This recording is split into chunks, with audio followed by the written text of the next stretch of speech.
వాగీషాద్యా సుమనసః సర్వార్థానాముపక్రమే యన్నత్వా కృతకృత్యా స్యుః తన్నమామి గజాననం. శరదిందువికాసమందహాసాం స్ఫురదిందీవరలోచనాభిరామాం అరవిందసమానసుందరాస్యామరవిందాసనసుందరీముపాసే. శరదిందుసుందరరుచిశ్చేతసి సా మే గిరాన్ దేవి అపహృత్య తమస్సతతమర్థానఖిలాన్ ప్రకాశయతు. శృతిస్మృతిపురాణానామాలయం కరుణాలయం నమామి భగవత్పాదశంకరం లోకశంకరం. వ్యాసాయ విష్ణురూపాయ వ్యాసరూపాయ విష్ణవే నమో వై బ్రహ్మనిధయే వాసిష్ఠాయ నమో నమః. అవిద్యారణ్యకాంతారే భ్రమతాం ప్రాణినాం సదా విద్యామార్గోపదేష్టారం విద్యారణ్యగురుం శ్రేయే. శ్రీకృష్ణ గోవింద హరే మురారే హే నాథ నారాయణ వాసుదేవ హర హర శంభో గిరిజాబంధో శివ శివ శంకర భూతపతే. శంకర శివా శంకర శివా శంభో మహాదేవ శంకర శివ. శ్రీ గురో పాహి మాం పరమదయాళో పాహి మాం. శృంగేరి జగద్గురో పాహి మాం భారతీ తీర్థ పాహి మాం. విధుశేఖర భారతి పాహి మాం. గౌరీ శంకర భగవానికి జై. నమః పార్వతీపతయే హర హర మహాదేవ హర. పరోపకరణం యేషాం జాగర్తి హృదయే సదా నశ్యంతి విపదస్తేషాం సంపదస్యుః పదే పదే. పరమపావనమైన పురుషార్థ సుధానిధి గ్రంథాన్ని విద్యారణ్యుల వారు రచించినారు. వేదవ్యాసుడు రచించిన అష్టాదశ మహాపురాణాల్లోని అనేక కథలను ఒకచోటికి చేర్చిన కథల యొక్క సంపుటి. అందులో అర్థస్కంధంలోని కథలను గురించి కథలను వింటూ ఉన్నాం. పరోపకారం అనేటువంటిది ఏది గలదో అదే చాలా గొప్పనైనటువంటిది. ఎవని హృదయంలోనైతే ఇతరులకు ఉపకారం చేయాలి అనేటువంటి భావం ఉదయిస్తుందో, ఇతరులకు ఉపకారాన్ని చేస్తాడో, హృదయంలో ఉదయించిన తర్వాత వానికి ఉన్నటువంటి విపత్తులన్నీ నశించిపోతాయి, సంపదలన్నీ కూడా పదే పదే వానికి కలుగుతాయి. తీర్థాల్లో స్నానం చేయడం వలన, బహుదానాలు చేయడం వలన, ఉగ్రమైనటువంటి తపస్సులను ఆచరించడం వలన ఏ గొప్పనైనటువంటి పుణ్యఫలం వస్తుందో ఆ పుణ్యఫలమే ఇతరులకు ఉపకారం చేయడం వలన వానికి కలుగుతుంది. పరోపకారముతో కూడుకున్నటువంటి ధర్మం ఇంకొకటి లేదు, ఉత్తమమైనటువంటి ధర్మం ఇంకొకటి లేదు అని అంటాడు. బ్రహ్మదేవుడు ఏం చేసినాడు? తులను తీసుకొని ఈ పక్కన అనేక ధర్మాలను ఉంచినాడు, ఇంకో పక్కన పరోపకారం అనేటువంటి ధర్మాన్ని ఉంచినాడు. ఈ రెండిటిల్లో తూచితే పరోపకార ధర్మమే గొప్పది అని తేలినది, మిగతా ధర్మాలన్నీ గొప్పవి కావు అనే విషయం తేలినది అని బ్రహ్మదేవుడు ఈ విషయాన్ని తెలియజేసినాడు. ఈ విషయంలో ఒక ఇతిహాసం ఉన్నది, పద్మపురాణాంతర్గతమైనటువంటిది, దాన్ని చెప్తాను వినండి అని విద్యారణుల వారు మనకు చెప్తున్నారు. హిరణ్యకశిపునికి ఒక కూతురు ఉండేది. ఆ అమ్మాయి పేరు పరా అని.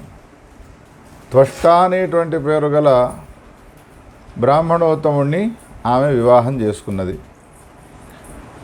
ఆ తర్వాత శివుణ్ణి గురించి సుమారు అనేక సంవత్సరాలు తపస్సు చేసినది. శంకరుడు ఆమె తపస్సుకు సంతుష్టాంతరంగుడైనటువంటి వాడి ఒక పుత్రుణ్ణి వరంగా ఇచ్చినాడు. నాకు పుత్రుడు కావాలి ఆమె కోరుకుంటే ఆమె కోరికకు తగ్గట్టుగా ఒక కుమారుణ్ణి అనుగ్రహించినాడు. వాడు ఎటువంటి వాడు? అవధ్యుడై ఉండాలి. అవధ్యత్వం ఎటువంటిది అంటే దేనివల్ల వాడు చావకుండా ఉండాలి అంటే సర్వశస్త్రాస్త్రముల చేత వాడు చావకుండా ఉండేట్టుగా ఉండాలి అనే కోరికను ఆమె కోరినది. ఆ కోరికకు తగ్గట్టుగా వరాన్ని ఇచ్చి అంతర్ధానమైపోయినాడు. వానికే పేరు పెట్టినారు వృత్ర అని.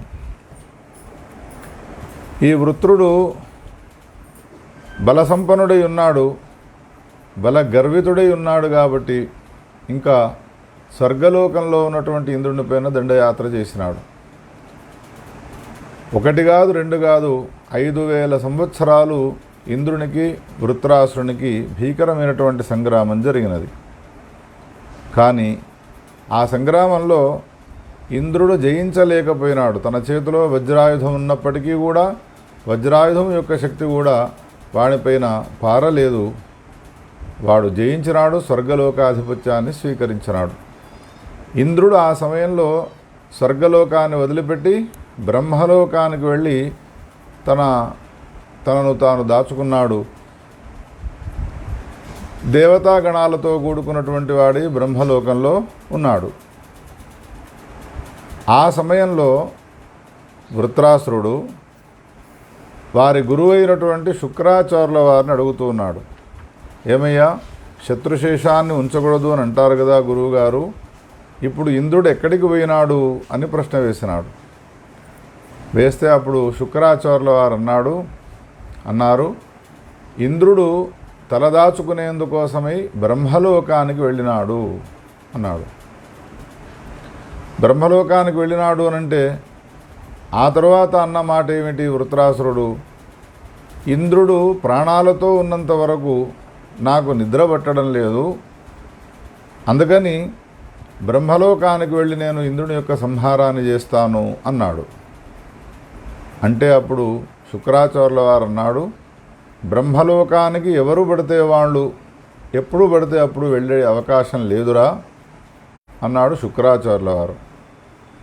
ఆ మాటను విన్నటువంటి వృత్రాసురుడు మళ్ళీ ఏమన్నాడు అనంటే, మరి ఇంద్రుడు ఎట్లా వెళ్ళగలిగినాడు బ్రహ్మలోకానికి అని ప్రశ్న వేసినాడు. ఆ ప్రశ్నకు సమాధానంగా శుక్రాచార్యుల వారు ఏం చెప్పినాడు అనంటే, ఆ ఇంద్రుడు భారతదేశంలోని పరమపావనమైనటువంటి నైమిషారణ్య క్షేత్రంలోకి వెళ్ళి సుమారు 1000 సంవత్సరాలు మహాదేవుడు అయినటువంటి శివుణ్ణి గురించి తీవ్రమైనటువంటి తపస్సును చేసినాడు. శంకరుడు ప్రత్యక్షమై ఇంద్రునికి అటువంటి వరాన్ని ఇచ్చినాడు. ఎన్ని రోజులంటే అన్ని రోజులు, ఎప్పుడంటే అప్పుడు నీవు బ్రహ్మలోకానికి వెళ్ళవచ్చు, అటువంటి వరాన్ని నీకు ఇస్తున్నాను అని శంకరుడు అనుగ్రహించినాడు. కాబట్టి శివుని యొక్క అనుగ్రహపాతుడైనటువంటి ఇంద్రునికి బ్రహ్మలోకానికి వెళ్ళే అవకాశం ఉన్నది, కానీ నీకు మాత్రం ఆ అవకాశం లేదు అని చెప్పినాడు. ఈ మాటను విన్న తర్వాత వృత్రాసురునికి ఒక సంకల్పం కలిగినది. నేనెందుకు శివుణ్ణి గురించి తపస్సు చేయకూడదు? ఇంద్రుడు చేసి బ్రహ్మలోకానికి వెళ్ళేటువంటి అవకాశాన్ని శివుని ద్వారా పొందినాడు అన్న తర్వాత తపస్సు చేయడం నాకేం కష్టమా అని వృత్రాసురుడు తీవ్రమైనటువంటి తపస్సు చేసేందుకోసమై నిశ్చయం చేసుకున్నాడు. మహాభీకరమైనటువంటి తపస్సును చేస్తూ ఉన్నాడు. ఈ తపస్సు చేస్తూ ఉన్న సమయంలో దేవతలంతా ఒక ఆలోచన చేసినారు. ఒకవేళ వీని తపస్సు ఇట్లానే కొనసాగినది అనంటే మహాదేవుడైనటువంటి శంకరుడు ప్రత్యక్షమై వీని కోరికను ఈడేరిస్తే అప్పుడు మన పరిస్థితి చాలా గందరగోళంగా మారిపోతుంది అని భావించి వాడు తపస్సు చేసే లోపు ఏం చేసినారు? శ్రీమన్నారాయణమూర్తి సమీపానికి వెళ్ళినారు. నారాయణమూర్తికి ఈ వృత్తాంతాన్నంతా చెప్పినారు. వృత్రాసురుడు 5000 సంవత్సరాలు యుద్ధం చేసి యుద్ధంలో మా స్వర్గలోకాన్ని గెలిచినాడయ్యా, మేము బ్రహ్మలోకానికి వెళ్ళినాము, తాను కూడా బ్రహ్మలోకానికి రావడానికి శివుణ్ణి గురించి తీవ్రమైనటువంటి తపస్సు చేస్తూ ఉన్నాడు. వాని తపస్సు సమాప్తమయ్యే లోపు నీవేదైనా వాని వధోపాయాన్ని సూచించండి అన్నారు. నారాయణమూర్తి దేవతల యొక్క ఈ మాటను విన్నటువంటి వాడి దేవతలకు ఒక సలహా ఇచ్చినాడు. ఏమిచ్చినాడు అంటే, ఎన్ని రకాలైనటువంటి అస్త్రశస్త్రాలు ఉన్నా వాడిని యుద్ధంలో సంహారం చేయడం చాలా కష్టము వృత్రాసురుణ్ణి.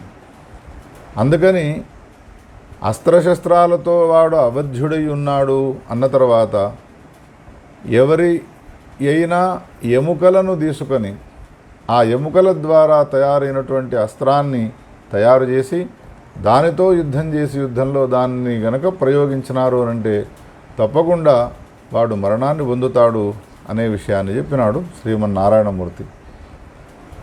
దేవతలు ఈ మాటను విన్న తర్వాత వాళ్ళకు ఒక సందేహం కలిగినది. లోకంలో ఎవరైనా ఏదైనా ఇవ్వమంటే ఇస్తారు, కానీ నీ శరీరంలో ఉన్నటువంటి ఎముకలు ఇవ్వండి అని అడిగితే ఎవరైనా ఇస్తారయ్యా? అందుకని అటువంటి అస్త్రాన్ని తయారు చేసేటువంటి శక్తి సామర్థ్యాలు కలిగిన ఎముకలు కూడా ఎవని అయి ఉన్నాయి, ఎవనికున్నాయవి అని ప్రశ్న వేస్తే అప్పుడు శ్రీమన్నారాయణమూర్తి చెబుతూ ఉన్నాడు, దధీచి అనేటువంటి పేరు గల ఋషీశ్వరుడు, మహాతపశక్తి సంపన్నుడు, ఆయన ఏ ఎముకలు ఉన్నాయో అవి 100 శతహస్త ప్రమాణం తదస్థి స్యాద్వై షడశ్రిభి. ఒక వజ్రాయుధాన్ని తయారు చేయడానికి అనుకూలమైనటువంటి రీతిలో అందరికన్నా ఆ ఏ ఎముకలు ఉన్నాయో అవి చాలా గొప్పగా ఉన్నాయి. వాటిని మీరు అర్థించినట్టయితే తప్పకుండా మీ ఆపద తొలగిపోతుంది. దేవతలైన మీరు మళ్ళీ స్వర్గలోకాన్ని పొందగలుగుతారు వృత్రాసునితో యుద్ధం చేసి అనే సలహానివ్వగానే దేవతలంతా కూడా బయలుదేరి దధీచి ఆశ్రమానికి వెళ్ళినారు. వెళ్ళే సమయంలో ఇంద్రుడు బ్రాహ్మణ వేషాన్ని వేసుకుని వెళ్ళినాడు. కానీ దధీచి మహాత్ముడు, తపశ్శక్తి సంపన్నుడు, బ్రాహ్మణ వేషంలో ఉన్నటువంటి ఇంద్రుణ్ణి గుర్తించి, ఇంద్రా, నీవు బ్రాహ్మణ వేషం వేసుకుని నా దగ్గరికి రావడానికి గల కారణం ఏమిటి అని ప్రశ్న వేస్తే ఇంద్రుడు ఉన్న యథార్థాన్ని చెప్పినాడు. దేవతలమైన మమ్ములను జయించి వృత్రాసురుడు స్వర్గలోకాధిపత్యాన్ని స్వీకరించినాడు. అందుకని అతని సంహారం జరగాలి అంటే వాడు అవధ్యుడై ఉన్నాడు అస్త్రశస్త్రాలతో. శ్రీమన్నారాయణమూర్తి అన్నాడు, ఎముకలతో తయారు చేసినటువంటి వజ్రాయుధాన్ని ప్రయోగించినట్టయితే తప్పకుండా వాడు మరణిస్తాడు అని. ఆ ఎముకలు మీ ఎముకలైతే అస్త్రానికి అనుకూలమైనటువంటివి ఉన్నాయి అని చెప్పినారు. అందుకని మా యందు దయచేసి మీరు కృపాపాత్రులు, కృపను కురిపింపజేసేటువంటి వాళ్ళు, దయామయ హృదయం కలిగినటువంటి వాళ్ళు, అందుకని మీ ఎముకలను మాకివ్వండి అని ప్రార్థించగానే ఏమాత్రమూ ఆలస్యం చేయకుండా దధీచి దేవతలు కోరినటువంటి కోరికను ఈడేర్చడానికి యోగము ద్వారా తన శరీరాన్ని, పార్థివ శరీరాన్ని వదిలిపెట్టి సూక్ష్మ శరీరము ద్వారా ఆయన లోకాంతరాల్లోకి వెళ్ళిపోయినాడు.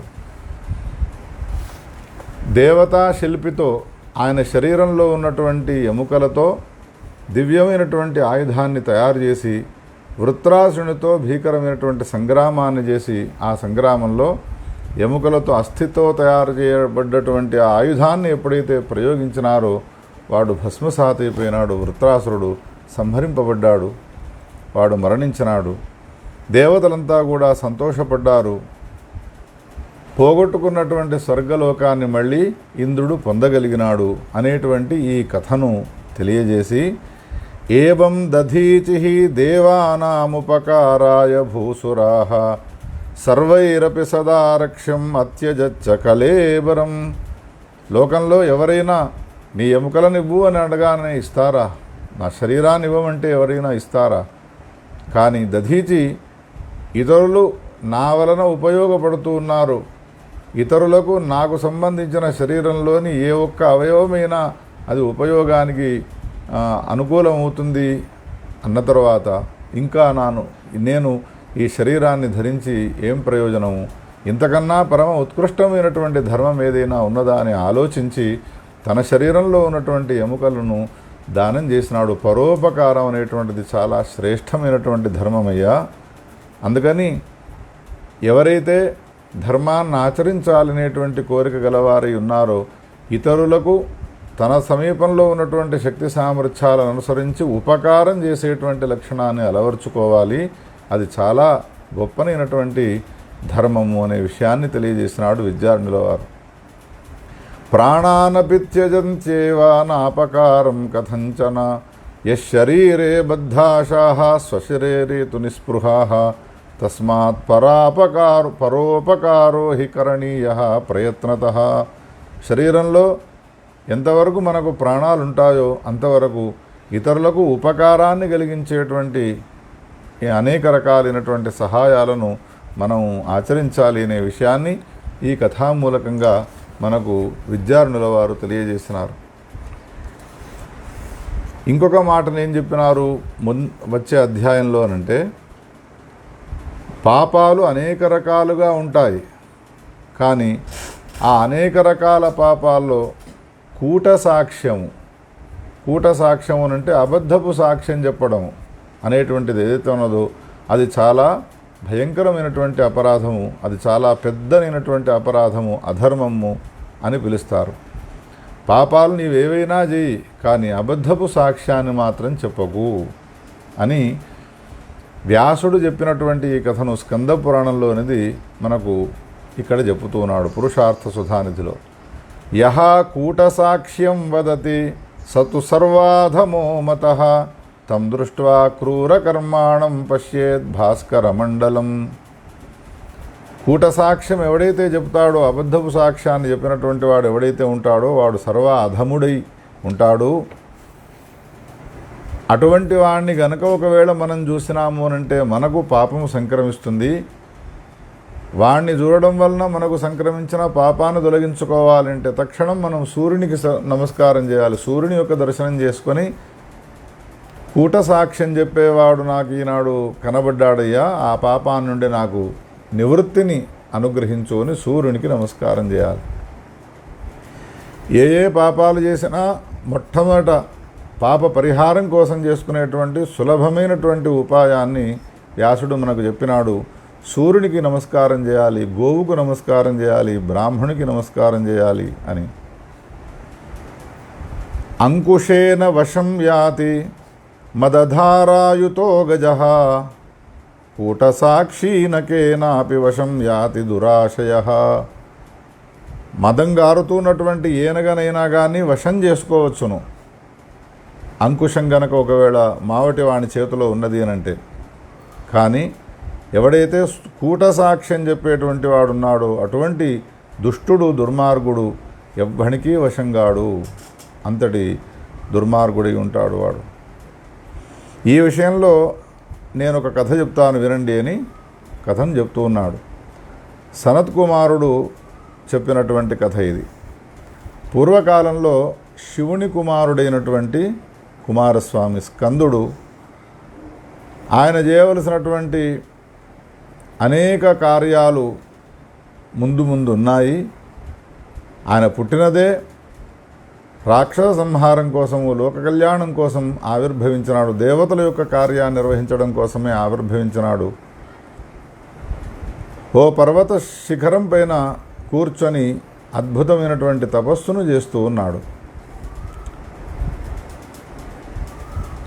దేవతల రాజు అయినటువంటి ఇంద్రుడు ఐరావత వాహనారూఢుడై సంచారం చేస్తూ పర్వతం పైన కూర్చొని అందమైనటువంటి రూపంతో కూడుకున్నటువంటి చిన్న పిల్లవాడు తపస్సు చేస్తూ ఉన్నటువంటి దృశ్యాన్ని చూసి ఆయన సమీపానికి వెళ్ళి, ఎవరవయ్యా నీవు, ఎందుకు ఇక్కడ తపస్సు చేస్తూ ఉన్నావు? నేనెవరినో తెలుసునా? దేవతలకు రాజునేటువంటి ఇంద్రుడని నేను వచ్చినప్పుడు నీవు లేచి నమస్కారం చేయాలి, చేయకుండా నీవు నన్ను అవమానపరుస్తూ ఉన్నావు అని ఈ మాటలన్నీ అన్నాడు. ఇవన్నీ విన్నటువంటి సుబ్రహ్మణ్య స్వామి ఇంద్రునితో ఏమంటూ ఉన్నాడు అనంటే, నీవెవరో అని నన్ను అడుగుతూ ఉన్నావు, నేను తెలియనిది లోకంలో ఎవరికీ లేదు. ఒకవేళ నేను ఎవరికైనా తెలిసి ఉన్నాను అనంటే నన్ను తెలుసుకున్న వాళ్ళు ఎవరైతే ఉన్నారో వాళ్ళని గురించి చెప్తున్నాను. బ్రాహ్మణాః మాం విజానంతి సిద్ధాః వేద విదశ్చే. ఎవరు సిద్ధులై ఉన్నారో, ఎవరు వేదవేత్తలై ఉన్నారో, ఎవరు బ్రాహ్మణులై ఉన్నారో, ఎవరు తపస్సు వలన జ్ఞానాన్ని పొందినటువంటి మహాత్ములు ఉన్నారో అటువంటి వాళ్ళు మాత్రమే నన్ను తెలుసుకోగలుగుతారు. అయినా నిన్ను తెలుసుకోవలసిన అవసరం లేదు, నీకు నమస్కారం చేయవలసినటువంటి అవసరం లేదు, నిన్ను పూజించి నాకేమీ ప్రయోజనం లేదు అనే ఈ మాటను అన్నాడు. అనగానే అప్పుడు ఇంద్రుడు కుమారస్వామితో స్కందునితో ఏమంటూ ఉన్నాడు అంటే, మత్తః పరతరన్నాస్తి ముక్త్వా శర్వపితామహౌ.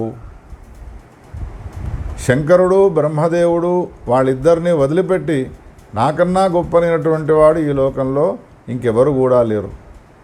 అటువంటి నన్ను గురించి నీకు నమస్కారం చేయడం ఏమిటి, నీవు రాగానే నేను లేచి నిలబడడం ఏమిటి అనేటువంటి ఈ మాటలు అంటూ ఉన్నావు. ఇవి సరైనటువంటివి కాదు. ఒకవేళ నీవు అహంకరించి ఉన్నావు అనంటే ఇంద్రుడు నన్నేం చేయగలడు, ఇంద్రుని కన్నా నేను బలవంతుడను అని నీవు అనుకున్నట్టయితే ఇప్పుడు మన ఇద్దరికీ కూడా ఒక పోటీ నిర్ణయం చేస్తాను నేను. ఆ పోటీలో ఎవరు గెలుస్తారో మన ఇద్దరిలో వాళ్లే గొప్పవాళ్ళు అనే నిర్ణయాన్ని మనం చేసుకుందాము అన్నాడు. సుబ్రహ్మణ్య స్వామి దానికి అంగీకరించినాడు. ఏమిటా పోటీ అనంటే, క్రౌంచ పర్వతం అనేటువంటి పర్వతం ఉన్నది ఇక్కడ, విశాలమైనటువంటి పర్వతము. ఆ పర్వతానికి ఒక్కసారి ప్రదక్షిణం చేసి రావాలి. ఎవరు తొందరగా ప్రదక్షిణం చేసి వస్తారో మన ఇద్దరిలో వాడే గొప్పవాడు అనే ఈ పోటీని నేను తెలియజేస్తున్నాను అనగానే క్షణంలో బయలుదేరినాడు. కళ్ళు మూసి తెరిచేంతలో పోయి రానే వచ్చినాడు సుబ్రహ్మణ్య స్వామి. క్రౌంచ పర్వతానికి ప్రదక్షిణ చేసి రానే వచ్చినాడు. ఇంద్రుడు కూడా ప్రదక్షిణం చేసినాడు. ఇప్పుడు ఇద్దరిలో ఎవరు మొట్టమొదట ప్రదక్షిణం చేసి వచ్చినారు అనే విచారం వస్తే సుబ్రహ్మణ్య స్వామి అంటాడు, కనురెప్పపాటు కాలంలో నేను ఈ క్రౌంచ పర్వతానికి ప్రదక్షిణం చేసి వచ్చినాను అన్నాడు. ఎందుకంటే భూమండలాన్నంతా ప్రదక్షిణం చేసినటువంటి అలవాటు ఆయనకున్నది. అన్నయ్య గారితో పోటీపడి ఆ ప్రదక్షిణం చేసి వచ్చినాడు కదా. అటువంటిది ఈ ఒక్క పర్వతానికి ప్రదక్షిణం చేయడం పెద్ద కష్టమా? క్షణంలో నేను ప్రదక్షిణం చేసి వచ్చినాను అనంటే నీకన్నా ముందు నేనే వచ్చినాను అని ఇంద్రుడు అంటాడు. ఇప్పుడు ఇద్దరికి ఉన్నటువంటి వివాదం ఎట్లా పరిష్కారం కావాలి? అందుకని ఇప్పుడు ఇంద్రుడే ఒక ఉపాయాన్ని చెప్పినాడు. ఎవరో వచ్చి మనకు ఈ సమస్యకు పరిష్కారం చెప్పవలసిన అవసరం లేదు స్కంద. ఏ పర్వతానికి మనము ప్రదక్షిణం చేసినామో ఆ పర్వతాన్నే పిలుద్దాము, క్రౌంచ పర్వతాన్నే పిలుద్దాము అని ఆ క్రౌంచ పర్వతాన్ని ఆహ్వానం చేసినారు. పర్వతుడు శరీరాన్ని ధరించినటువంటి వాడే వచ్చినాడు. ఏమిటి మీ ఇద్దరిలో వివాదం జరుగుతూ ఉన్నది అనంటే జరిగినదంతా చెప్పినారు. మా ఇద్దరిలో ఎవరు గొప్పవాడు అనేది తీర్మానం కావాలి అనంటే క్రౌంచ పర్వతానికి ప్రదక్షిణం చేయాలి అని నేను చెప్పినాను. ఇంద్రుడు చెప్తున్నాడు. దానికి ఒప్పుకున్నాడు. నేనే మొట్టమొదట ప్రదక్షిణం చేసి వస్తే కాదు, నేనే చేసి వచ్చినాను అని స్కందుడు అంటూ ఉన్నాడు.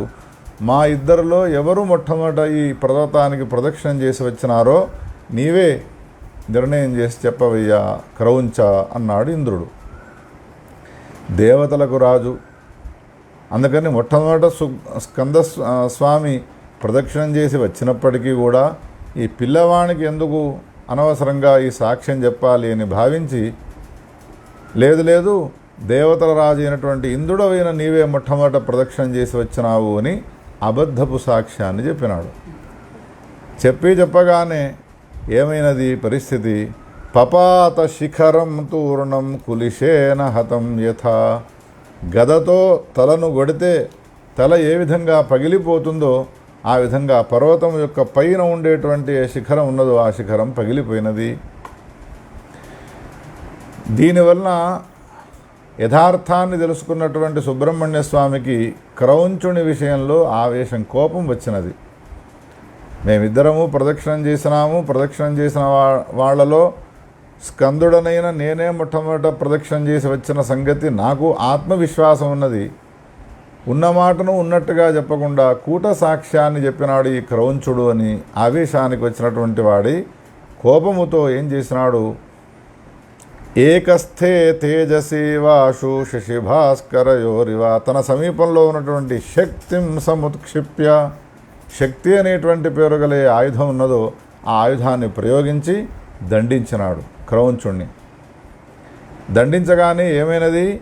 శక్తి ఆయుధము, అమోఘమైనటువంటి ఆయుధము స్కందుని సమీపంలో ఉన్నటువంటిది.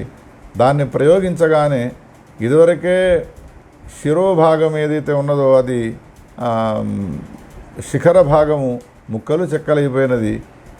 కుమారుడు ప్రయోగించినటువంటి ఈ శక్త్యాయుధం వలన ఆ క్రౌంచ పర్వతం అంతా కూడా ముక్కలు చెక్కలైపోయి క్రౌంచుడు నిహత జీవుడైపోయినాడు, ప్రాణాలు పోగొట్టుకున్నటువంటి వాడైనాడు, మరణించినాడు.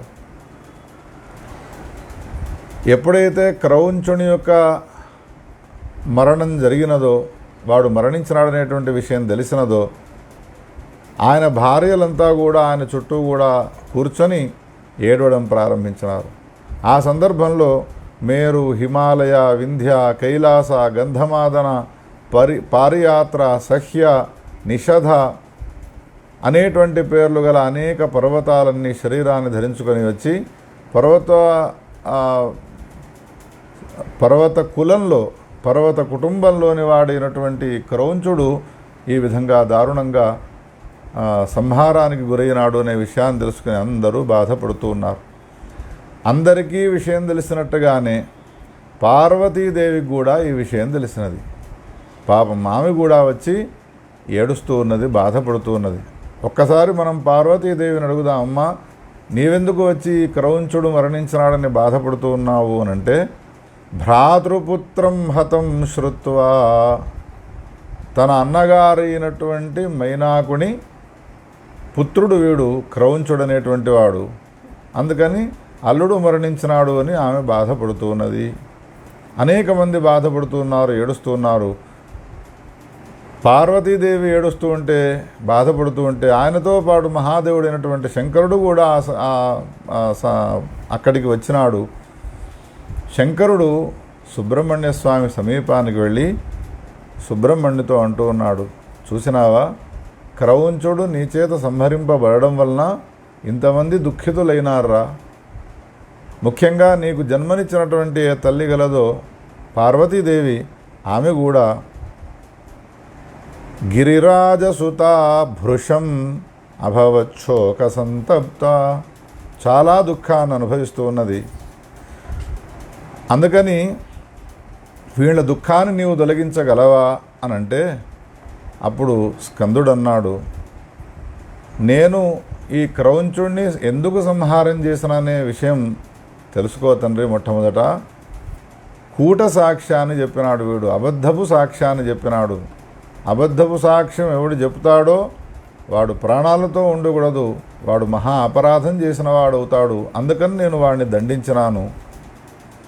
ఒకవేళ నేను అనుగ్రహించాలి అని అంటే నీ పుత్రుడనై ఉన్నాను కాబట్టి తప్పకుండా వీడిని నేను మళ్ళీ బ్రతికించగలుగుతాను అని, దుష్కరం నహిమే కించితు తవ దేవసుతస్యహి, హే దేవ, మహాదేవ, శంకర, నీ కుమారుడనై ఉన్నందువలన నాకు లోకంలో దుష్కరమైనటువంటిదంటూ ఏదీ లేదు. తునాతునకలుగా పడిపోయినటువంటి క్రౌంచుణ్ణి మళ్ళీ నేను బ్రతికించగలుగుతాను అని శివునికి నమస్కారం చేసి మహాదేవుని హృదయంలో ఉంచుకొని ఉత్తిష్ఠ ఉత్తిష్ఠ అని అన్నాడు. సుబ్రహ్మణ్య స్వామి ఈ మాటలు అనగానే క్రౌంచుడు నిద్ర నుండి లేచినట్టుగా మళ్ళీ లేచి నిలబడ్డాడు. పార్వతీదేవి చాలా సంతోషపడ్డది. పర్వతాలన్నీ కూడా ఆనందాన్ని అనుభవించినాయి. ఇంద్రుడు అప్పుడు షణ్ముఖుని యొక్క, సుబ్రహ్మణ్య స్వామి యొక్క పౌరుషాన్ని, ఆయన యొక్క ఉండేటువంటి యొక్క గొప్పతనాన్ని తెలుసుకున్నటువంటి వాడై నమస్కారం చేసి దేవతలతో కూడుకున్నటువంటి వాడై స్వర్గలోకానికి వెళ్ళిపోయినాడు అనే ఈ కథనంతా కూడా చెప్పి, కూట సాక్ష్యం ఎవడు చెప్తాడో వాడు నిధనాన్ని పొందుతాడు, వాడు మరణిస్తాడు, వానికి అనేక రకాలైనటువంటి ఆపదలు వస్తాయి. యది కుర్యాత్ ప్రమాదేన సయాతి నరకాన్ క్రమాత్, ఏదైనా ప్రమాదవశాన వాడు కూట సాక్ష్యం చెప్పినాడు అంటే తప్పకుండా వాడు నరకాల్లో పడిపోతాడు, నగ్నుడవుతాడు, ముండి, కపాలి, భిక్షార్థి, ఆకలి దప్పులతో కూడుకొనుంటాడు, అంధుడైపోతాడు, శత్రుగృహంలో వాడు నివాసం చేస్తాడు. ఇన్ని రకాలైనటువంటి దుఃఖాలను వాడు అనుభవించవలసి వస్తుంది. కాబట్టి ఎటువంటి పరిస్థితుల్లో కూడా అబద్ధపు సాక్ష్యాన్ని మాత్రం చెప్పడానికి వీల్లేదు అని ఒక ఇతిహాసాన్ని చెప్పి, ఇతిహాస మూలకంగా ఈ ధర్మాన్ని మనకు తెలియజేసినాడు విద్యారణ్యుల వారు.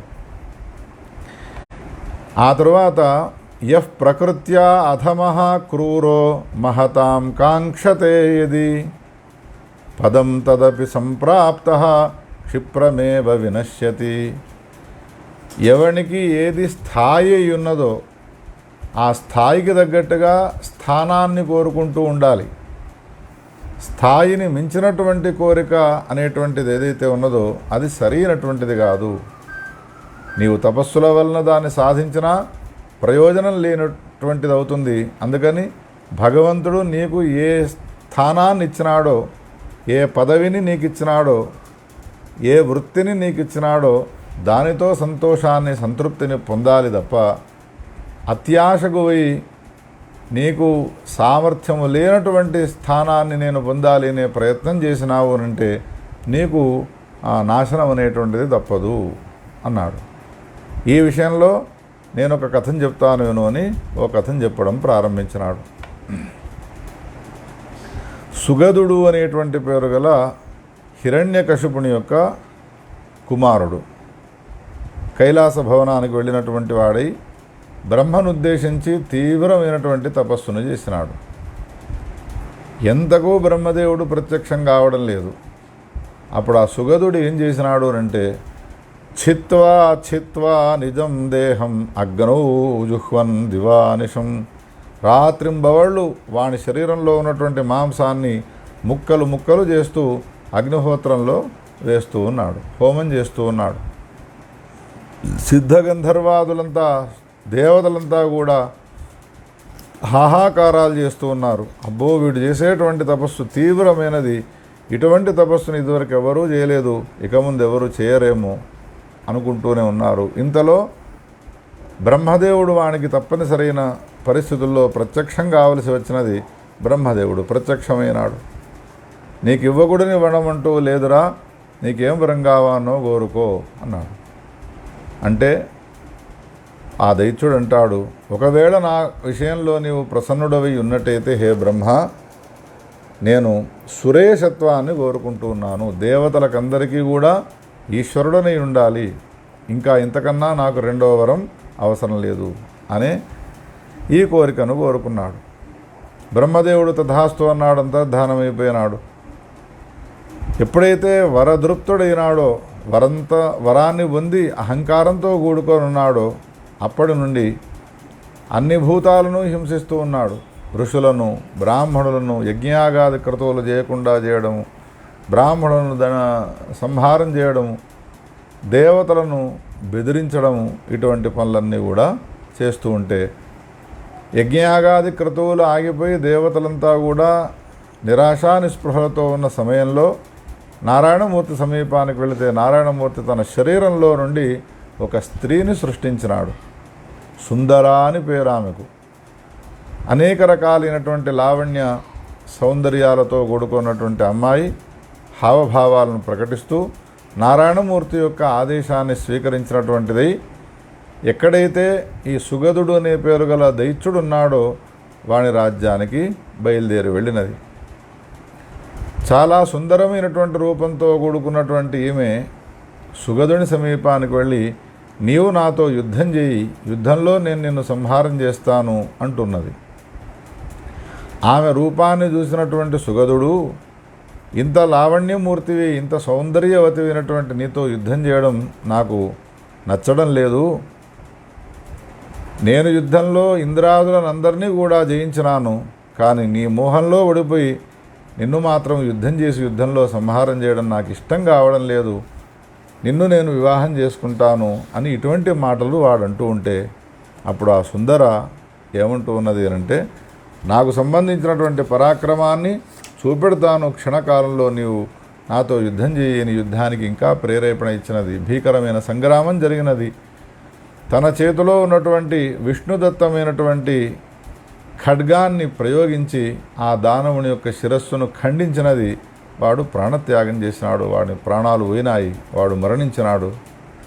దానవులంతా కూడా తలో చోటికి వెళ్ళి దాక్కున్నారు అనే ఈ కథను చెప్పి, నీకు ఏ యోగ్యత గలదో యోగ్యతకు తగ్గట్టుగా భగవంతుడు ఒక వ్యవస్థను చేసినాడు అన్న తర్వాత ఆ వ్యవస్థకు లొంగి నీవు నీ జీవనాన్ని కొనసాగించాలి. కానీ తపస్సు వల్ల నేను సాధిస్తాను అని నీకు సాధ్యము కానటువంటి, నీకు యోగ్యము కానటువంటి ఏ స్థానం గలదో ఆ స్థానాన్ని నీవు పొందినావు అనంటే అది ఎక్కువ కాలం ఉండేది కాదు. క్షణకాలంలో మళ్ళీ ఇప్పుడు సుగదుడికి ఏ విధమైనటువంటి గతి పట్టినదో అటువంటి గతి నీకు పట్టనే పడుతుంది అనే విషయాన్ని మనకు తెలియజేసి, ఆత్మయోగ్యం పదం కాంక్షేతు నకాంక్షేన్మహతాం పదం, గొప్పనైనటువంటి స్థానాన్ని గురించి ఎప్పుడూ కూడా నీవు ఆశను పెట్టుకోకూడదు అనే విషయాన్ని ఈ కథ ద్వారా మనకు తెలియజేసినాడు. వ్యాసుడు రచించినటువంటి పురాణాల్లో ఎన్నో నీతులున్నాయి. ఆ నీతులకు సంబంధించిన కథలను ఎన్నిటినో రాసినాడు. మనిషికి ఉన్నటువంటి 100 సంవత్సరాల ఆయుష్యము వ్యాసుడు రచించినటువంటి 18 మహాపురాణం, 18 ఉపపురాణాలను చదివేందుకు కూడా వానికి సమయం సరిపోదు. అందుకని విద్యార్థుల వారు ఏం చేసినారు, వారు అనేక పురాణాల్లో చెప్పినటువంటి ఆ నీతులన్నింటినీ కూడా ఒక్కచోటికి చేర్చి, ఏ కథను వినడం వలన మనకు ఆ నీతి చక్కగా అర్థమవుతుందో అటువంటి ఆ కథలన్నింటినీ కూడా క్రోడీకరించి ఈ పురుషార్థ సుధానిధి గ్రంథము ద్వారా మనకు తెలియజేస్తూ ఉన్నారు. ఇంకేమంటారు అంటే విద్యార్థుల వారు, నిజాశ్రయ పరిత్యాగ మాహాత్మ్యం కథయామివహ. ఒకడు ఒక ఆశ్రయాన్ని పెట్టుకొని ఉన్నాడు, ఒక స్థానాన్ని. ఆ స్థానాన్ని ఆశ్రయంగా ఎంచుకొని ఉంటే వాడి జీవితాంతము ఆ స్థానమునే ఆశ్రయముగా ఉంచుకోవాలి తప్ప, ఏ ఆశ్రయంలో వీడున్నాడో ఆ ఆశ్రయం సరిగ్గా లేదు అని అది స్థానాంతరాన్ని వెళ్ళిపోతే వానితో సమానమైనటువంటి మూర్ఖుడు ఇంకొకడు ఉండడు, అది అధర్మం అవుతుంది అనే విషయాన్ని తెలియపరచడానికి ఒక అద్భుతమైనటువంటి కథను చెబుతూ ఉన్నాడు. స్కంద పురాణాంతర్గతమైనటువంటి కథ. బలిచక్రవర్తి సమీపంలో దానాన్ని స్వీకరించినాడు శ్రీమన్నారాయణమూర్తి. బ్రహ్మచారి వేషాన్ని ధరించినటువంటి వాడై 3 అడుగుల స్థలాన్ని నాకివ్వు అని కోరితే బలిచక్రవర్తి గురువుగారు వద్దన్నప్పటికీ కూడా 3 అడుగుల జాగనిచ్చినాడు. ఆ ప్రతిగ్రహణం అనేటువంటిది ఎంత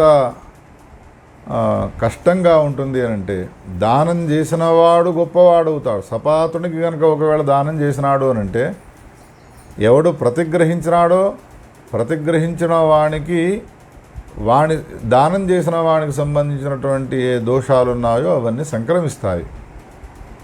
ఇప్పుడు ఏమైపోయినది, అసురు జాతిలో జన్మించినటువంటి బలిచక్రవర్తి దానాన్ని చేసినారు. ఎవరికి? వామనునికి.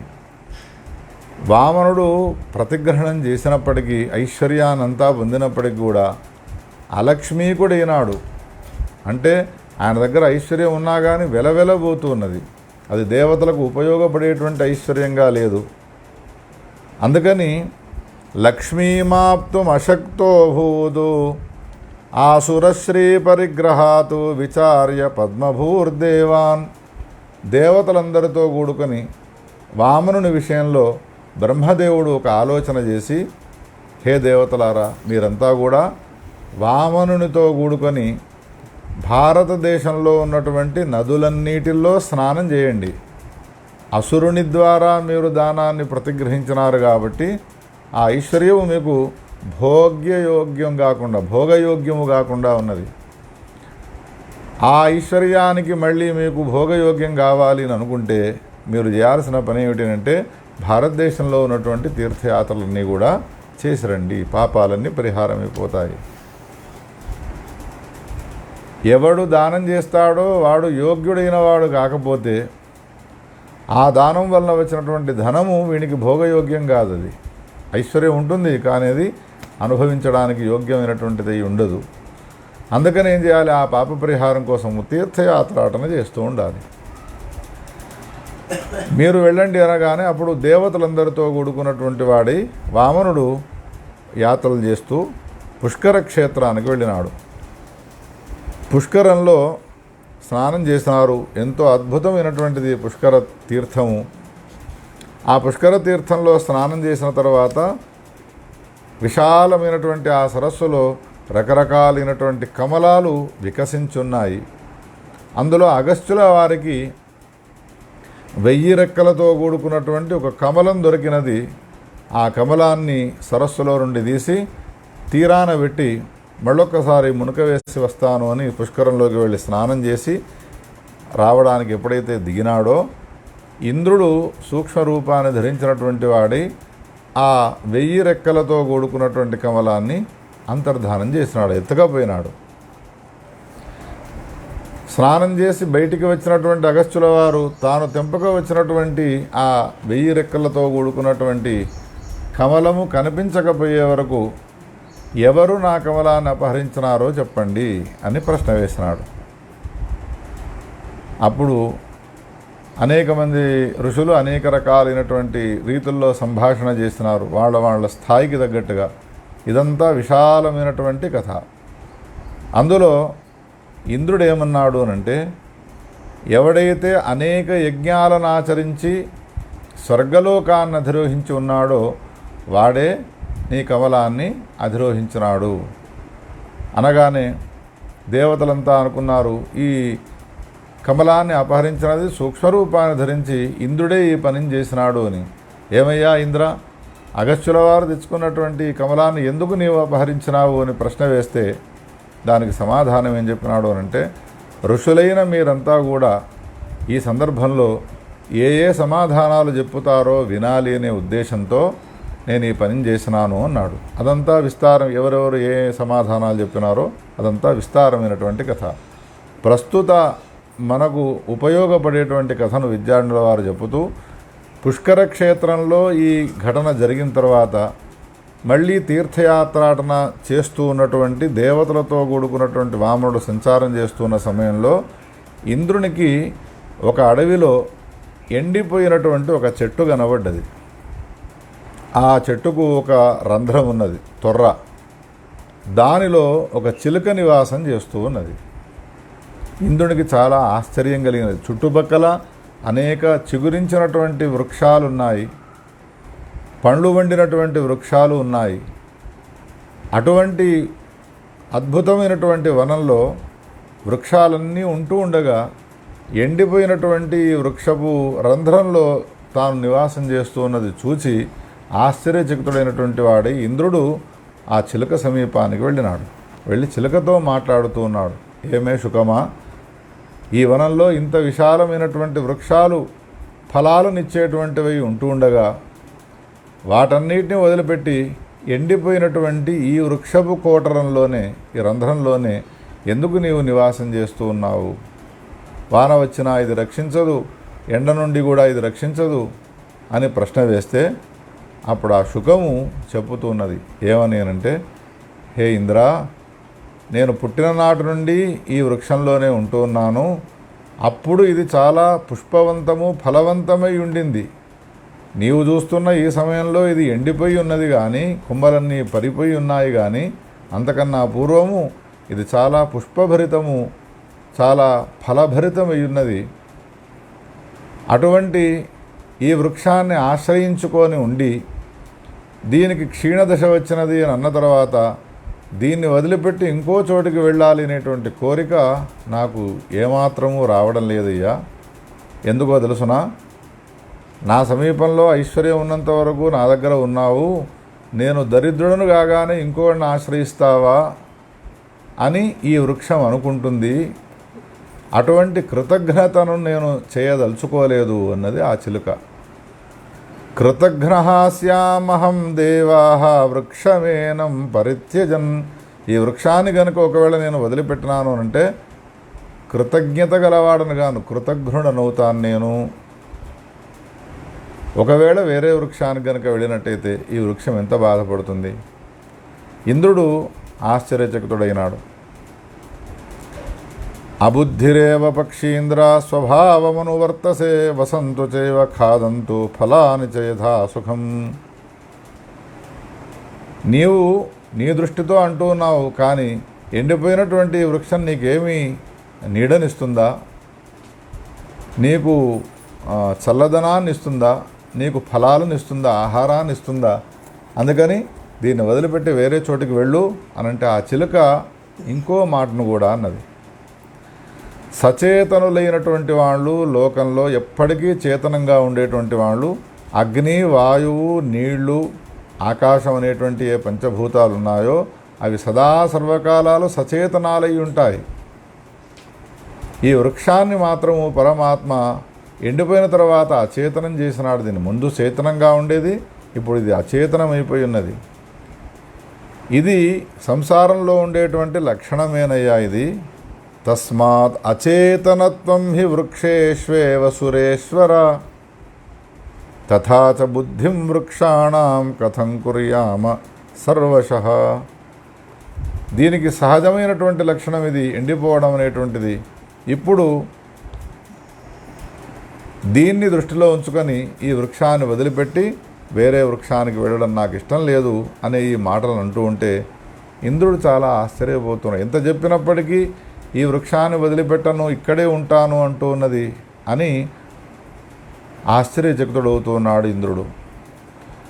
అప్పుడు ఇంద్రునికి ఒక సందేహం కలిగినది. ఉన్న స్థానాన్ని వదిలిపెట్టకూడదు, వేరే చోటికి వెళ్ళకూడదు. ఒకవేళ స్థానాంతరానికి వెళ్ళినట్టయితే ఈ వృక్షము బాధపడుతుంది అనేటువంటి ఈ సద్బుద్ధి మాత్రమే కాకుండా మాట్లాడుతూ ఉంటే ధర్మాన్ని గురించి, మాట్లాడుతూ ఉంటే ఇంకా అనేక నియమాలు, నీతులను గురించి ఎట్లా చెప్పగలుగుతున్నావు నీవు చేసినటువంటి ఉపాసన ఏమిటి అని ప్రశ్న వేసినాడు ఇంద్రుడు. అప్పుడు ఆ చిలుక ఏం సమాధానం చెప్పినది అంటే, ఇంద్ర, దేవతలారా మీరంతా కూడా వినండి, నేను చేసినటువంటి అనుష్ఠానం ఏమిటో చెప్తున్నాను. నాకు జన్మనిచ్చినటువంటి తల్లిదండ్రులను గౌరవంగా చూసినాను. మాతాపితు అతశ్చాహం. అంతేకాకుండా అన్ని భూతముల యందు దయతో కూడుకోనున్నాను. ఇతరులకు సంబంధించినటువంటి ధనాన్ని నేను దోచుకోను. జన్మనిచ్చినటువంటి ఏ పిల్లలు ఉంటారో వాళ్ళను ప్రేమతో చూసుకుంటాను. ఇవే నేను చేసేటువంటి ధర్మాలు, ఇదే నేను చేసేటువంటి ఉపాసన. దీనివల్ల నాకు ఎంతో వేదశాస్త్రాల్లో ఉండేటువంటి జ్ఞానమంతా కూడా స్ఫురిస్తూ ఉన్నది అని సమాధానం చెప్పినది. ఇంద్రుడు చాలా ఆశ్చర్యచకితుడై సంతోషపడి ఇంకా ముందుకు ప్రయాణం చేయవలసి ఉన్నది కాబట్టి ఆ శుకముతో, చిలుకతో ఏమంటూ ఉన్నాడు అంటే, నీ విషయంలో నాకు చాలా సంతోషం కలిగినది, నీకేం వరం కావాలో కోరుకో అన్నాడు. అంటే అప్పుడు ఆ చిలుక ఏం కోరినది అంటే, ఒకవేళ నీవు వరాన్ని ఇచ్చేది ఉంటే ఎండిపోయినటువంటి చెట్టును మళ్ళా చిగురించేట్టుగా చెయ్యి. ఇదివరకు దీనికి ఎట్లయితే ఫలాలు, పుష్పాలు, శాఖోపశాఖలు ఉండేవో ఆ విధంగా దీన్ని తయారు చేయి అనగానే ఇంద్రుడు అమృతవృష్టిని కురిపించినాడు. మళ్ళీ సచేతనమైనది, చిగురించినది. యథాపూర్వం వృక్షం సర్వగుణాన్వితం.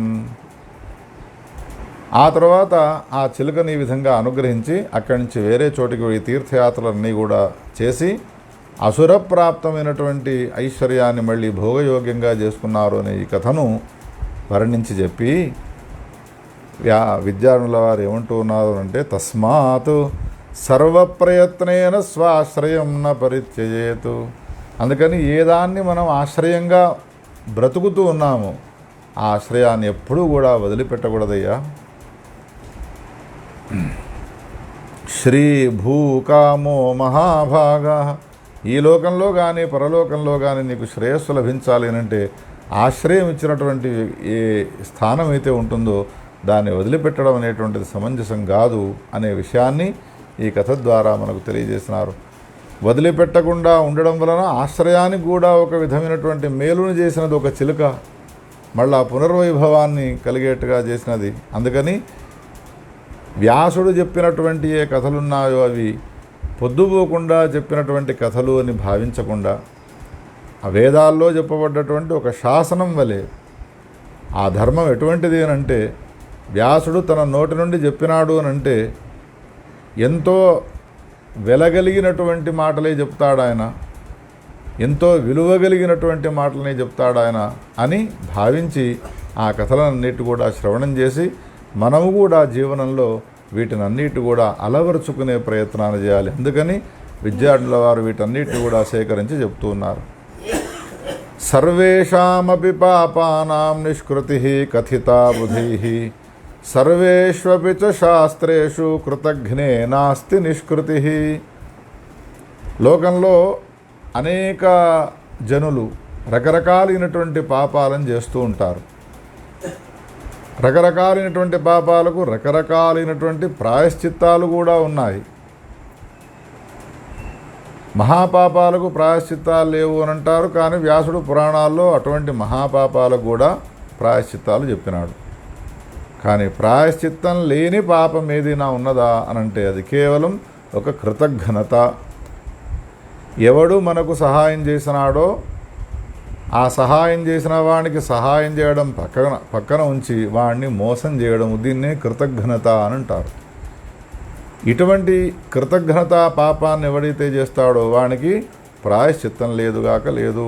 ఈ విషయంలో నేను నీకు ఒక కథను చెప్తాను వినవయ్యా అని కథను చెప్తున్నాడు. మహాభారతంలో వ్యాసుడు చెప్పినటువంటి ఈ కథను విద్యార్థుల వారు మనకు అందిస్తూ ఉన్నారు. గౌతముడు అనే పేరు గల ఒక బ్రాహ్మణుడు ఉండేవాడు. ఉన్నతమైనటువంటి కుటుంబంలో పుట్టినా కానీ వేదశాస్త్రాలను చదవకుండా అధర్మపరాయణుడైనటువంటి వాడి, శూద్రకన్యను వివాహం చేసుకున్నటువంటి వాడి స్వేచ్ఛా సంచారం చేస్తూ ఉన్నాడు. జీవిక నడవాలి, అందుకని ఎవరో సముద్రంలో వ్యాపారం చేస్తే చాలా ధనం వస్తుంది అని ప్రయాణమే వెళుతుంటే వాళ్ళందరితో పాటు ప్రయాణమే వెళుతూ ఉన్నాడు గౌతముడు. మార్గమధ్యంలో ఏనుగుల గుంపు రావడం వలన దాన్ని చూసి భయపడి అందరూ తలో దిక్కు పారిపోయినారు. అందులో వీడు కూడా ఒక దిక్కుకు పారిపోయినాడు. ఈ గౌతముడు అనేటువంటి పేరు గలవాడు. చాలా దూరం ప్రయాణం చేసినాడు, బాగా అలసిపోయి ఉన్నాడు. ఇప్పుడు ఏకాకి ఉన్నాడు, ఒక్కడే ఉన్నాడు. వాడు బయలుదేరినది ఎందుకు? తన ఊరి నుండి ధనాన్ని సంపాదించాలి అనేటువంటి ఉద్దేశంతో బయలుదేరినాడు. వ్యాపారం చేయాలి అని అనుకున్నాడు. వ్యాపారం చేసేవాళ్ళను మోసం చేయాలి అని అనుకున్నాడు. ఓ చెట్టు కిందికి చేరుకున్నాడు. అలసిపోయి ఉన్నాడు కాబట్టి సాయంత్రం వేళ సూర్యుడు అస్తమించినాడు.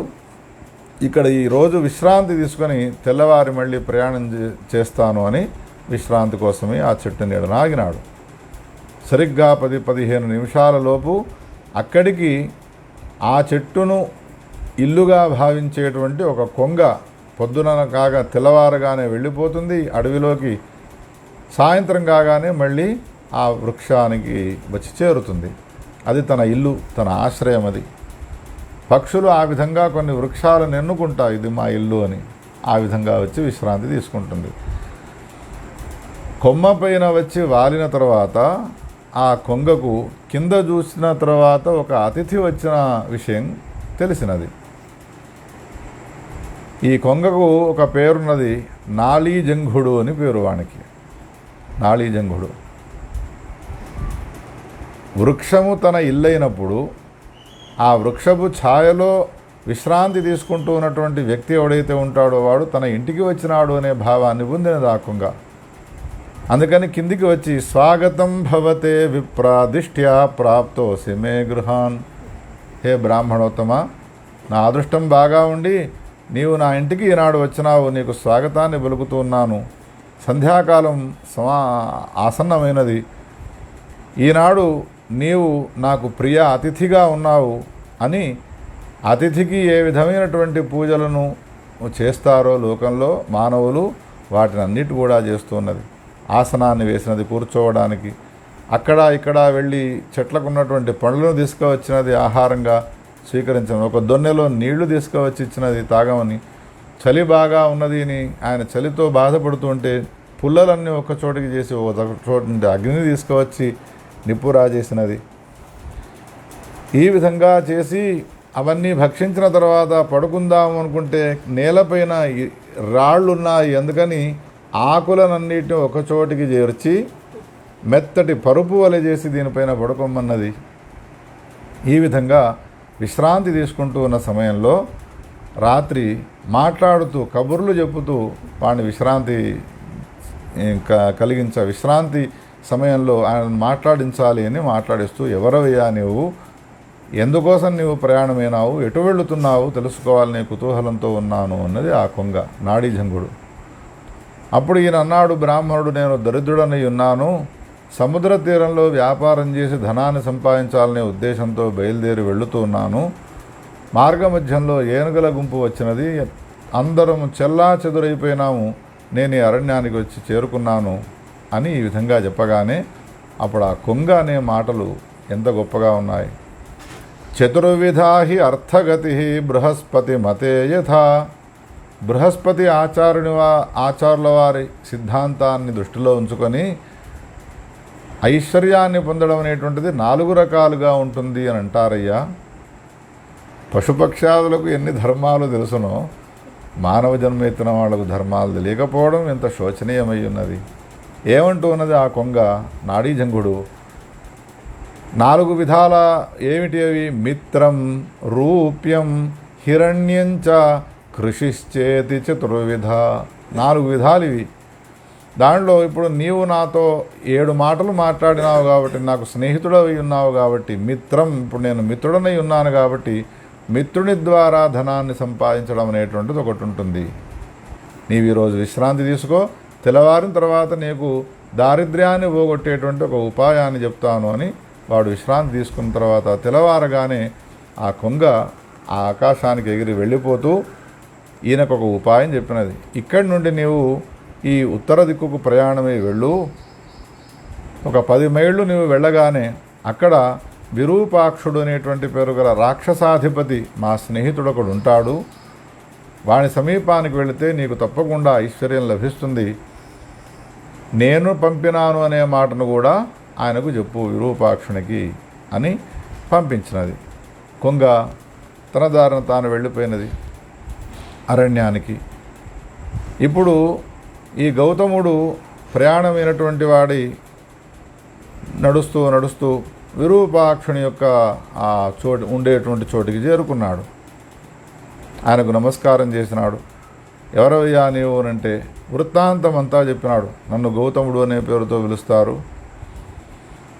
నేను ధనాశతో కూడుకున్నటువంటి వాడిని ప్రయాణం చేస్తూ ఉండగా ఏనుగుల గుంపు నన్ను చెదరగొట్టగా నేను నాడీజంగుని సమీపానికి వెళ్ళినాను, ఆయన ఆతిథ్యాన్ని స్వీకరించినటువంటి వాడనై ఆయన సూచన మేరకు తమరి సమీపానికి వచ్చినాను ధనం కావాలి అని.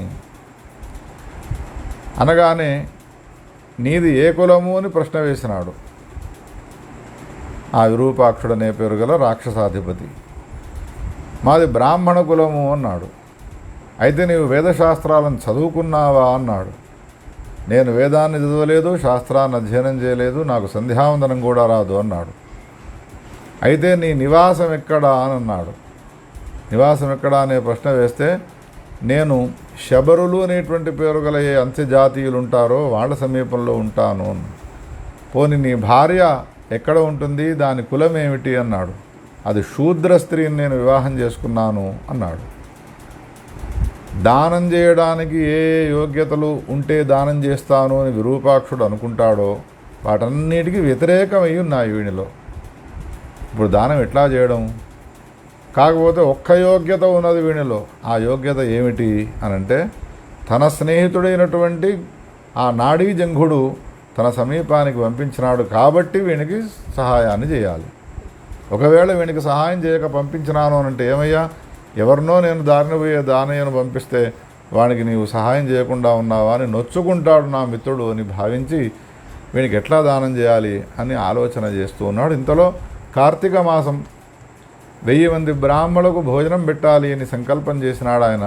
రాక్షసాధిపతి అయినటువంటి విరూపాక్షుడు అందరినీ భోజనానికి పిలిచినాడు. అందరితో పాటు వీణ్ణి కూడా కూర్చుండబెట్టినాడు. భోజనాలు అయిన తర్వాత భూరసి దక్షిణలను దానం చేసినాడు. ఆయన చేసిన దానాన్ని స్వీకరిస్తే 100 సంవత్సరాలు హాయిగా కాలు మీద కాలు వేసుకుని బ్రతకవచ్చు. అంత ధనాన్ని ఇచ్చినాడు అందరికీ. అందరితో పాటు వీనికి కూడా ఇచ్చినాడు. ధనాన్ని తీసుకున్నటువంటి వాడి తిరుగు ప్రయాణమై తన ఇంటికి వెళ్ళే మార్గ మధ్యంలో ఇదివరకు ఏ చెట్టు కింద విశ్రాంతి తీసుకున్నాడో నాడీజంఘుని యొక్క ఆ వృక్షఛాయలోకి వచ్చి విశ్రాంతి తీసుకుంటూ ఉన్నాడు. అలసిపోయి వచ్చినటువంటి ఇతనిని మళ్ళీ అతిథి మర్యాదలు చేస్తూ తన రెక్కలతో ఊపి గాలిని వచ్చేట్టుగా చేసి సేవ చేస్తూ, ఏమయ్యా వెళ్ళినావా విరూపాక్షుని సమీపానికి, ఆయన నీకు ధనాన్ని ఇచ్చినాడా, ఈ మాటలన్నీ కూడా అడగగా జరిగిన వృత్తాంతం అంతా చెప్పినాడు.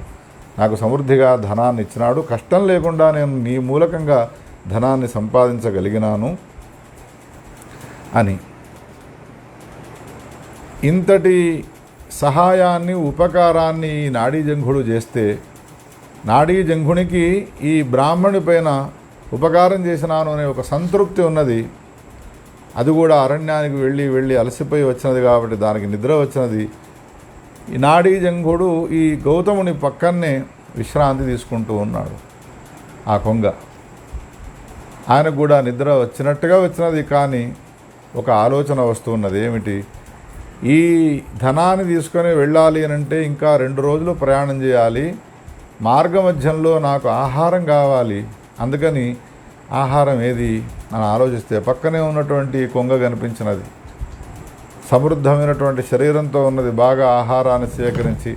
అందుకని దీని రెక్కలను తొలగించి దీన్ని చంపివేసి దీని మాంసాన్ని వండుకొని నేను పాథేయంగా తీసుకుపోతాను అని భావించి ఏమాత్రము ఆలోచించకుండా నిద్రపోతూ ఉన్నటువంటి ఆ కొంగను చంపి రెక్కలన్నీ కూడా తీసి ఆ మాంసాన్ని వండుకొని మూటలో కట్టుకొని 2 మూటలు చేసుకొని ధనాన్ని ఒకచోట, ఈ పాథేయం ఒకచోట తీసుకున్నటువంటి వాడు వెళ్ళిపోతున్నాడు. ఈ నాడీజంఘుడు తన స్నేహితుడైనటువంటి రాక్షసాధిపతి అయినటువంటి విరూపాక్షుడు అనేవాడు ఒకడు ఉన్నాడు అని చెప్పినాడు కదా. వాడి వల్లనే కదా ఈ ఐశ్వర్యాన్ని పొందినది గౌతముడు. రోజూ రావలసిన వాడు ఇవాళ ఎందుకు రాలేదు అని ఆలోచన చేస్తే ఆయనకు ఒక అనుమానం తట్టినది ఆ విరూపాక్షునికి. ఏమిటి అనుమానం అనంటే, నా దగ్గరికి నాడీజంఘుడు పంపబడ్డటువంటి ఏ బ్రాహ్మణుడున్నాడో వాడు వేదం చదవలేదు, వాడు శాస్త్రాన్ని అధ్యయనం చేయలేదు, వాడు అధార్మికుడై ఉన్నాడు. అందుకని వానికి ఎదుటివానికి అన్యాయం చేసేటువంటి లక్షణం ఉంటుంది. నాడీజంఘుడిని ఏదైనా హింసించినాడా, సంహారం చేసినాడనేటువంటి అనుమానం వచ్చి తన కొడుకును పంపించినాడు. నాడీజంఘుడు ఉండేటువంటి వృక్షం సమీపానికి వెళ్ళురా అని. కొడుకు వెళ్ళి చూడగానే ఈకలన్నీ పడిపోయి ఉన్నాయి, మాంసం ముద్దలు వండుకొని పోయినట్టుగా ఆనవాళ్ళు కనిపించిన విషయాన్ని చెప్పగానే అప్పుడు ఆ రాక్షసాధిపతి అయినటువంటి విరూపాక్షుడు తన దూతలను పంపించి ఎక్కడ ఉన్నాడో ఆ గౌతముడు వాడిని తీసుకొని రండి అని పంపించినాడు. తీసుకొని వెళ్ళి వాళ్ళు ఏం చేసినారు, ప్రయాణమై వెళ్ళి వెళుతూ ఉన్నటువంటి గౌతముడిని బలవంతాన లాక్కవచ్చి ఆ రాక్షసాధిపతి అయినటువంటి వానికి ఇవ్వగానే జరిగిన వృత్తాంతాన్నంతా కూడా తెలుసుకొని నా ఆత్మీయుడైనటువంటి స్నేహితుడిని నాడీజంఘుడిని కృతజ్ఞతను చూపడానికి బదులు ఇంతటి భయంకరమైనటువంటి రీతిలో నిర్దాక్షిణ్యంగా చంపుతావా అని దూతల ద్వారా వాడిని ముక్కలు చెక్కలు చేసి, రాక్షసుడు ప్రేమిస్తే ఎంత గొప్పగా ప్రేమిస్తాడో, ద్వేషిస్తే అంత గొప్పగా ద్వేషిస్తాడు. అరే, ఈ మాంసానంతా కూడా మీరు వండుకొని తినండిరా అన్నాడు. చంపి అన్ని మాంసం ముక్కలు చేసిన తర్వాత రాక్షసులు ఏమన్నారు, చీ, బ్రహ్మహత్యా పాపం చేసిన వాడు, కృతజ్ఞుడైనటువంటి వాడు, అనేక వేద దూషణమైనటువంటి పనులు చేసిన వాడు, వీడి మాంసాన్న మేము తినేది, మీరు తినకపోతే కాకులకు గద్దలకు వేసి రాపోండి అన్నాడు. కాకులకు గద్దలకు వేస్తే కాకులు గద్దలు మాంసం అని దగ్గర దాకా వచ్చి వాసన చూసి వెనకకు వెళ్ళిపోతున్నాయి. ఏమిరా కాకులు గద్దలు తిన్నాయా అని విరూపాక్షుడు అడిగితే, స్వామి, కృతజ్ఞుడై ఉండి బ్రహ్మహత్యాది మహాపాపాలు చేసినటువంటి వాడై ఉండి వేద దూషితమైనటువంటి పనులు చేసి ఉన్నటువంటి వాడి మాంసాన్ని కాకులు గద్దలు కూడా ముట్టడం లేదు అని ఈ విషయాన్ని చెప్పినారు వాళ్ళంతా కూడా. ఈ నాడీజంఘుడు ఎవరైతే ఉన్నారో, నాడీజంఘుడు బ్రహ్మకు చాలా దగ్గరి స్నేహితుడు. ఆయనకి ఈ విషయం తెలిసినది. విషయం తెలిసి ఈ సందర్భంలో ఏమంటాడు వ్యాసుడు అనంటే, బ్రహ్మస్వహరణే ఘోరే బ్రహ్మఘ్నే గురుతల్పగే నిష్కృతిర్విహిత అసద్భి కృతఘ్నే నాస్తి నిష్కృతి. బ్రహ్మహత్య మొదలైనటువంటి ఏ మహాపాపాలు ఉన్నాయో వాటికి ఒకవేళ ప్రాయశ్చిత్తాలుంటే ఉండవచ్చునేమో, కానీ కృతజ్ఞుడైనటువంటి వానికి మాత్రం నిష్కృతి లేదు, ప్రాయశ్చిత్తం అనేటువంటిది లేదు. ఈ విషయము బ్రహ్మకు తెలిసిన తర్వాత బ్రహ్మ ఏం చేసినాడు అనంటే, ఏమీ అపరాధం చేయనటువంటి నా స్నేహితుడైనటువంటి నాడీజంఘుడు గౌతముడి చేత సంహరింపబడ్డాడు, ఇప్పుడే వాడు ఇంకా మరణించేటువంటి సమయం ఆసన్నం కాలేదు అని భావించి వాడిని మళ్ళీ జీవంతుణ్ణి చేసినాడు నాడీ జంగుడిని. వాడి దగ్గర మాంసపు ఖండాలుండే దానిపైన కమండవ జలాన్ని ప్రోక్షణ చేసినాడు. నాడీ జంగుడు లేసి కూర్చున్నాడు. నాడీ జంగుడు ప్రాణాలతో ఉన్న విషయాన్ని గమనించి అందరూ సంతోషపడ్డారు. కానీ నాడీ జంగుడు బ్రహ్మను 2 చేతులు జోడించి ఏం ప్రార్థన చేస్తూ ఉన్నాడు అని అంటే, హే బ్రహ్మ, నన్ను నీవు పుట్టించినావు, కానీ నాకు ఒక స్నేహితుడు ఉండేవాడు, నా ఆశ్రయాన్ని స్వీకరించిన వాడు, నా ఇంటికి అతిథిగా వచ్చినటువంటి వాడు గౌతముణ్ణి కూడా నీవు బ్రతికేట్టుగా చేయి అని ప్రార్థన చేసినాడు. బ్రహ్మదేవుడు పరోపకార నిరతుడై ఉన్నటువంటి నాడీ జంగుని యొక్క మాటలు విని సంతోషపడ్డటువంటి వాడై కమండ జలాన్ని వాణిపైన కూడా ప్రోక్షణ చేయడంతో గౌతముడు కూడా జీవంతుడై వచ్చినాడు. విరూపాక్షుడు మరణించినాడు అని బాధపడుతున్నటువంటి తన స్నేహితుడైనటువంటి నాడీ జంగుడు ప్రాణాలతో రావడాన్ని చూసి సంతోషపడి తన రాజ్యానికి తాను వెళ్ళిపోయినాడు. గౌతముడు ధనాన్నంతా కూడా స్వీకరించినటువంటి వాడి, నేను ఎంతటి అపచారం చేసినాను అని పశ్చాత్తాపాన్ని పొందినటువంటి వాడి, నాడీ జంగునికి కృతజ్ఞతలు తెలిపి క్షమాపణలు చెప్పుకున్నటువంటి వాడి ఆ ధనాన్ని తీసుకుని వెళ్ళి జీవితాంతం కూడా వాడు ఇతరులకు అపకారం చేయకుండా కృతజ్ఞతతో కూడుకున్నటువంటి వాడి జీవనాన్ని సాగించినాడయ్యా అని ఈ కథను చెప్పి, అశ్రద్ధేయ కృతఘ్నో హి కృతఘ్నే నాస్తి నిష్కృతి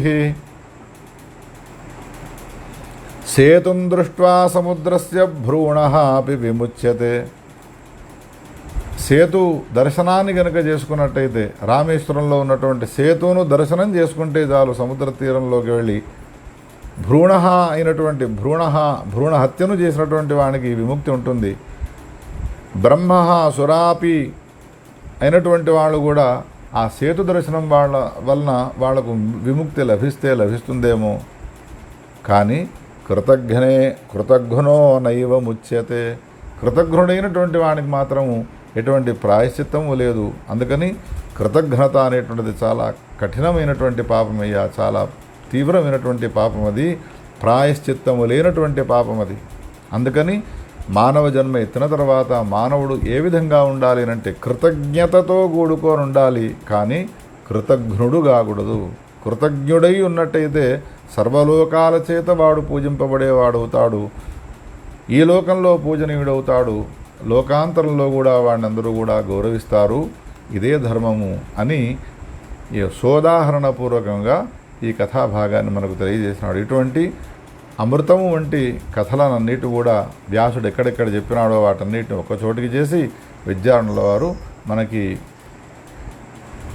పురుషార్థ సుధానిధి గ్రంథంలో అందజేస్తున్నారు. ఇంకా అమృత గుళికలతో కూడుకున్నటువంటి కథాంశాలను రేపటి ప్రవచనంలో విందాము. గోపాలకృష్ణ భగవానికి జై. స్వస్తి ప్రజాభ్యః పరిపాలయంతాం న్యాయేన మార్గేణ మహీం మహేషాః. గోబ్రాహ్మణేభ్యః శుభమస్తు నిత్యం. లోకాః సమస్తాః సుఖినో భవంతు. తత్సద్బ్రహ్మార్పణ.